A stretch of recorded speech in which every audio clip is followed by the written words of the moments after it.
Hello and welcome back, Villa fans. I'm going to try something a little bit different today, mostly because I hadn't planned to do a post-match Chelsea video at all, but I've seen a lot of fans on Twitter, Facebook, all kind of losing their heads a little bit, when actually there's plenty to be positive about. So I've got some notes in front of me. We're going to go kind of raw, unedited, pretty much live. And if you do like this kind of thing, then maybe, we can look at doing live videos. Live match debriefs in future. So if you do like this, do let me know in the comments below, and make sure you are subscribed. So the game against Chelsea, we lined up in the same shape that we're used to seeing under Gerrard now, the kind of 4-3-3, narrow front three, Christmas tree type formation. The same back four: Target, Mings, Konza and Cash. Emi Martinez in goal, obviously. The front three, we had Watkins, Ings and Buendia, and I will come back to that later. But what I wanted to start with is our midfield three of Ramsey, Luiz and Sanson. So Sanson came in for McGinn, who I assumed had COVID, though I'm not sure if we've actually had any clarification on that. And he did well, and a lot of people have been really positive about him. So I'm going to obviously cover the positives, but I do think there were some things to his game that weren't great and do need improving. So I think it's important that we do note those, because I don't want people to get too carried away just yet. So Sanson, he's a really pleasing player on the eye. He kind of glides across the pitch very nicely. Kind of eases past players. I've seen lots of stats going around about him today, so he obviously passes a stats test as well. The thing that I did think he did struggle with is that kind of real defensive kind of tactical awareness that Ramsey's nailed in Gerrard's system. McGinn's been doing very well as well. And it's really important because what it does is it really covers our fullbacks and allows them to get forwards. And keeps that solid foundation for us, so that if we, when we are defending, we don't get broken down so easily. And this is where I thought Sanson was weak, to be honest. And Cash, a lot of people are saying it was probably his worst game under Gerrard. And that silly challenge for the penalty, it was rash. It was 100% his fault. But he didn't get a lot of protection from Sanson quite a lot in the game. And I think that it's no coincidence that that change in front of him from McGinn to Sanson was a big reason for that. So what we often see, and I'll show you on the tactics board here, is what should happen. I'll show you out here wide. So when the ball does kind of go out to a wing back, let me just get a ball on screen quickly.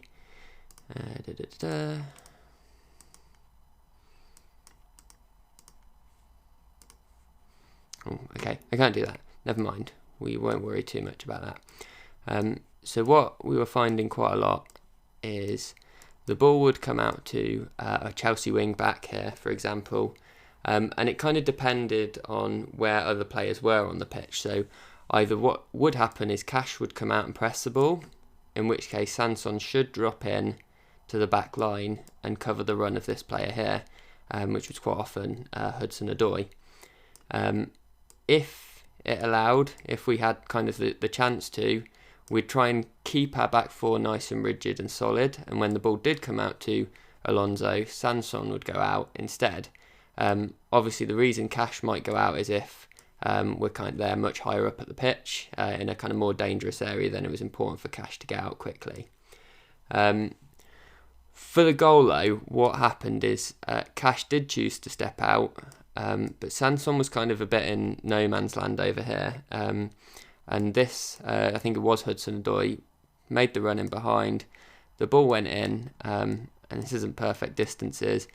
And then Cash has been kind of left 2v1 there, which is really dangerous. I do think as well, I'm not putting all the blame on Sanson, definitely. It wouldn't have been hard for Konza to come across either and help him out. Especially because I think when you look at it, we had something like this. So they had Pulisic in the middle. Mings, Konza were in really good positions here. Luiz and Sanson were both here. So we pretty much in the middle, we had four players marking just one striker. Obviously, like I said, Sanson should have been the one to follow that run. That's how everything's worked in Gerrard's system so far. But again, like I said, it really wouldn't have been that difficult for Konza to come across, Mings to come across, or Louise to step in. And again, we wouldn't have had that problem. But obviously, Cash was left 2v1. Hudson-Odoi's got the wrong side of him. It's rash, it's silly. He shouldn't have done it. I'm sure if he'd have known that we were 4v1 in there, he probably wouldn't have made that challenge. But obviously then that leads to the penalty. But again, like I said, this wasn't really a one-off throughout the game. Jacob Ramsey's been doing it so well.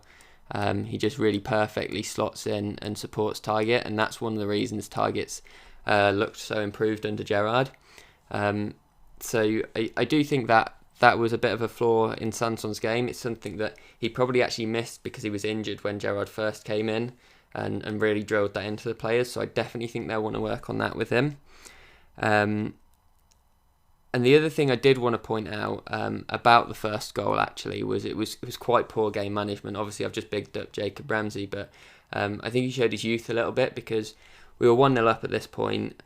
Chelsea had just attacked and we'd got the ball out over with Ramsey over here. I think Watkins was out wide, Buendia was over here, and Ramsey's tried to counter-attack and go at Chelsea really quickly, I assume to try and go for a second. There's not a huge amount of time before half-time. I really think game management should be coming into it at that point. You get into half-time 1-0 up, and it's a different game to going in 1-1. But he does give the ball away. It's not a great pass. I actually don't think it was that difficult a pass to make either. But really, he should have been looking at, let's keep the ball. Let's not go out attack. Let's keep the ball. Let's make sure we get into half-time 1-0 up. But yeah, he does give the ball away there. So game management was a little bit disappointing too. So yeah, not all on Sanson, not all on Cash. It was definitely a lot of errors leading up to that. Looking at the second goal, if I just kind of try and shape everyone back up a little bit, it did come from this side again, Cash and Sanson. So instead, I think Cash was a little bit deeper. The ball had come out to I think Hudson-Odoi around here. So here's Hudson-Odoi, and Sanson again. It wasn't as close as I'd have liked him, to be honest. He kind of made a kind of from about this kind of distance. He made a kind of bit of a jump with his leg up to try and block the cross. So I do think again he could have been a little bit closer. But again, the main blame does not lie with him. Definitely, I think Mings did not cover himself in any glory in this game at all, which is a shame because first half he was really solid. Definitely against Pulisic, he tracked some really good runs from Pulisic.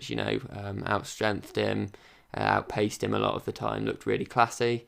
But then he does this kind of very almost typical Mings thing that it starts to be here, where he'll come up against a good player and he'll almost implode. He really tries hard to really show who's the boss or like how much better he is than that player. I don't know if the pressure gets to him a little bit of wanting to make sure he keeps his England place or even make sure he keeps his Villa place now. And he does this thing where I think a lot of centre backs, if they were up against Lukaku, they'd kind of give him the space. What a good centre back definitely wouldn't do against Lukaku is try and outstrength him, and that's what Mings did a lot in this game. He thought that he could match him, and he wanted to prove, I think, to everyone that he could match him physically. And obviously Mings is a bit of a unit, but you just don't do that against Lukaku. You've got to adapt your game, and you've got to say, do you know what? I can't beat him this way, but what I'm going to do is I'm going to limit what he can do. So if that ball does come into him, it's giving yourself a yard, let him take that touch, make sure he faces backwards, because if you get too tight to him, we've seen it a lot, that kind of classic Lukaku spin, so you can't get too tight to him. But if you stand off him, that's dangerous as well because you don't want him to turn and run at you. So you give him a little yard just to take that ball down, and then so you're not going to get spun, and then you get nice and tight to him. And I really thought Mings didn't do himself any favours at all. And in this goal as well, he's kind of gone for, I'm just going to outstrength you. He's tried to give Lukaku a little shove, which, I mean, if Lukaku does go down, it's probably a little bit suspect in terms of there probably could have been a penalty appeal. But Lukaku's just far stronger. He doesn't get fazed by the nudge. Really what Mings has got to be doing is getting up and challenging for that ball. He might not even win it, but at least he's putting him under some pressure. So yeah, I think we've seen Mings do similar against like Zaha. Obviously Zaha's not stronger than him, but it's like he had a point to prove, like he had to prove that he was so much better than Zaha, and he got himself sent off.